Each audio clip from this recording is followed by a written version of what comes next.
fight the whole thing is you fight a boxer and you box a fighter. He's a boxer, so I had to fight him. I don't go into our jam. I go in to beat him. Welcome to the jungle. Welcome to the mother flushing jungle.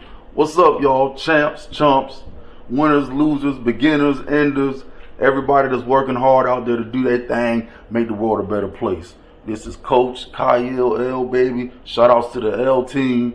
Shout outs to everybody, just pushing, moving, shaking, breaking, and congratulating. I gotta say something, y'all. I said I wasn't gonna say anything about Wilder Fury until the third fight was made. Now we're here. I wish Baraka was here. Baraka, I'ma holler at you, man. Shout outs to Lambo, Talib, J New, check out his channel. The Volcanic Muscle Man, Dega. I'm gonna put his link in the description. Y'all, right now I'm sipping on a Iheartradio grapefruit natural flavor soda. I think it's Mexicano. I had to try all good stuff like that. Anywho, y'all, about this Deontay Wilder Tyson Fury third fight, I can finally vent a little bit now. I'm happy the fight is made. Y'all know I'm from the South. I'm an original man like Deontay Wilder, so I'm riding with him all the way. He's American. I'm American. Because anybody can get it, as they say. But I question some of the decisions he's made, but I'm riding with him. Fury, first, I think the fight is, July, late July. I want to say the last weekend in July. I'm not sure, y'all. Y'all double check. Anywho, Fury is the better boxer, in my opinion. I think Wilder is, the proof is in the pudding, it's in the name. He's the wild fighter. He's the power puncher. He's the massive Super Saiyan puncher. But you gotta box. Skills pays the bills. Oh, excuse me. Whoa, what a shot. I'm glad Wilder finally got this fight. And y'all, this is an historical fight. When is the last time, y'all, if you could think back in your mind, that there's been a trilogy in boxing? The last one I can remember was Riddick Bowe and Evander Holyfield, if I'm not mistaken. Y'all, this fight is going into the epilogues of boxing history. Y'all remember those great, if you haven't seen them, you remember reading about those great trilogies and quadruple, quintuple fights that great fighters of the past had, like Sandy Sadler and Willie Pep, or Sugar Ray Robinson and Jake LaMotta. Just keep a positive mood about myself and really go out there and try my best. Win, lose, or draw, I'm always a winner. Thomas the Hitman Hearns and Sugar Ray Leonard. Or who else? Manny Pacquiao. Oh, okay, that was the last. I think that was their fourth fight. Manny Pacquiao and Juan Marquez. And there's tons of them in history. But a heavyweight trilogy, man, there's nothing like it. Joe Frazier, Muhammad Ali. This is incredible. And I'm super excited. I'm not a betting man, but my heart is with Wilder always. My love is with you wherever you are. My warrior spirit is with him, and I hope he brings it full force. But my mind is thinking, man, will Fury outfox him again? Will he outbox him again? And his decision, his choices with the trainer, Malik Scott, I question that. I just wish Wilder would just do what fighters of old have done. Just bring in some legends into your camp. They don't have to be your main trainer. Bring Big George in. Bring Lennox in. The Ox. Just bring them into the camp. They ain't got to be in the corner come fight night. Bring them into the camp. They can show you a few pointers. They can show you some rough tactics. They can show you that. But I learned a lot of mine from nature. A lot of mine came from watching the Roosters. They can show you the cakewalk. They can show you the elbow and the throw, the kidney punch. They can show you the the rope-a-dope, the weave and sew. They can show you something. Just something. Wilder needs something, an extra oomph. If we just analyze the first two fights, y'all. The first fight, when Wilder controls the pace, he's going to find you. He's going to find you, and he did. And I do believe the first fight was a knockout. But neither here nor there. It's up in the air, all over the place, everywhere. And the second fight, Tyson Fury applied pressure. I do think the gloves look floppy and some type of malfunction or some type of something was going on. But who's to say? Okay, but when Tyson Fury applied pressure, for whatever reasons, Wilder was on wobbly legs. That's why the videos on the channel, train your legs. That's your foundation. Your footwork is your foundation to any type of combative art. But anywho, when he brought it to Wilder, let's just say there was no foul play. Wow. So now the third fight. So now the cat's out the bag.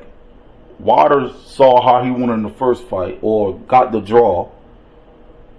But now he needs to go for the win. So he needs to improve upon what he did in the first fight and in the second fight. To the third power. To the seventh power. Fury saw how to get him out of there in the second fight. He's probably just going to increase what he did in the second fight.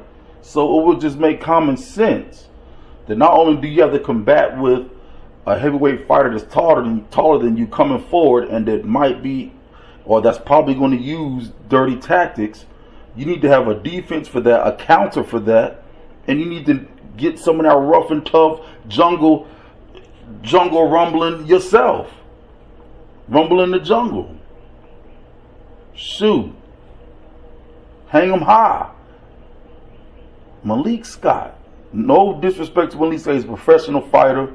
And I wish the best to the brother and the rest of his career. But if it was me, if I had anything to do with Deontay Wilder's corner, such as Mr. JD's and whoever else is helping promote and train Wilder, some of his workout partners or his sparring partners, I would even go as far to say his top sparring partners would even be good in this camp. I know he sparred Big Baby Miller before in the past, and I know we sparred Klitschko in the past. Bring Klitschko in. I mean, what they say, scary money don't make no money. You got to spend a little money. Well, look, I'm going with Wilder, y'all. And I really don't know what to think about this fight. I'm a little fretful. But then again, one punch can end it. And we all know Deontay Wilder can do that. He's had a year layoff that's been on his mind. And like the old heads say, man, you only learn from failure. You only learn from defeat. You wouldn't learn nothing if you kept winning. If you don't challenge yourself, you don't push yourself. And if any of y'all out there that are also fighters, combative artists, grapplers, etc., and I'm talking about me personally, but I know this affects y'all as well. I know y'all have had these experiences as well too. Out of all the fights and contests that I've won in combative arts, the losses I can remember way more than the victories. No matter how many accolades, medals, tournament top finishes you get, knockouts you get, you always remember the losses. Those are the ones that burn the most, that hurt the most, and those are the ones that taught you something. You know you did something wrong, and you know you got stuff to improve upon. So Deontay Wilder's he's been boiling, he's been stewing over this for the past year. So I know he's got a whole bunch of piss and blood and fire built up in him, y'all. I know he does. What's he going to do with it? How is he going to channel that energy? I hope he comes in there and just knock Tyson Fury head off, but these are two athletes, fighters at the top levels. You just never know what can happen. It might be a repeat of part 1. It might be a repeat of part 2. It might be worse than the second bout. It might be quick. This might be something phenomenal, y'all. We witnessing history, and I'm definitely going to support and buy this pay-per-view. One of the last pay-per-views. One of the few pay-per-views I will buy. Matter of fact, the last pay-per-view we did buy was the Fury Wilder 2 event rematch. And we bought both of them. Heavyweights, baby. Creme de la creme. The crop hustle coming to fruition, baby. Reap what you sow. So Wilder, measures the Wilder, train hard. You said it yourself, boxing's mostly mental. I didn't see the full presser, but I've heard mixed reviews. I saw a little snippet of the stare down. And I saw Wilder wearing glasses. That kind of had me, I was like, why is he wearing these shades now? I mean, you want to stare a fighter in their eye. You look into their soul. You want to keep your embers burning. But, you know, maybe he's in shell mode and he just wants to unleash it all on fight night. Who knows? But to me, I'd rather, you know, a fighter not wear shades. It just says something. You know, who knows, man? So I ran into an old man back in the day, Kuru. He said that he wears shades all the time because he don't like people looking in his eyes. You know, he has so much going on. He don't want to be disturbed. I mean, this is how hypnotists hypnotize people. They get your eye contact and they say the eyes are the window to the soul. You get into what's that movie where the dude was in a sunken place? Get Out. They get into your eyes and make a sound. They might, you know, send you to the depths of hell. You never know. So maybe he's protecting himself. He probably still is protecting himself. I know he's hurt. I know he's brewing. But whatever he's got in store, man, I hope he surprises me. Because Malik Scott, no diss to the brother, he is a heavyweight. I do commend that. He finally got a heavyweight trainer. And you know what? Maybe he does have other folk in his camp and he's just keeping it secret. I don't know. Fury, if I was Fury, I would just take that second victory and just run with it, man. Just, hey, I already got him the first time. Shit, I'm just going to improve upon what I did. Probably going to do it even rougher. But to the unrolled Wilder, man, may the best man win. Baracko, I'm going to have to holler at you, man. We're going to have to do something before this fight. Matter of fact, Baracko been talking a whole hell of a lot of trash about this fight. He's saying that Wilder finished. I'm saying, man, you can't count a good dog out. You can't count a knocker out. You can't count him out. It's a fight, and that's what makes history. When the deck is stacked against you, the chips are against you. This is how we have great fights. I mean, think about it, y'all, in history. Bernard Hopkins lost his first fight and then went on a tear. Sugar Ray Robinson lost his first fight against Jake LaMotta and then went on a 99, 100, whatever fight win streak.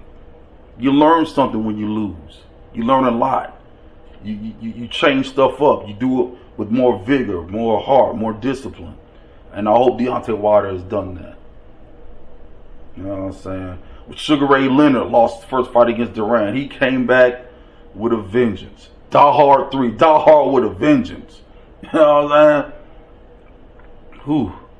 Well, there's a lot more stuff I could probably say, but I'm going to get out y'all ear.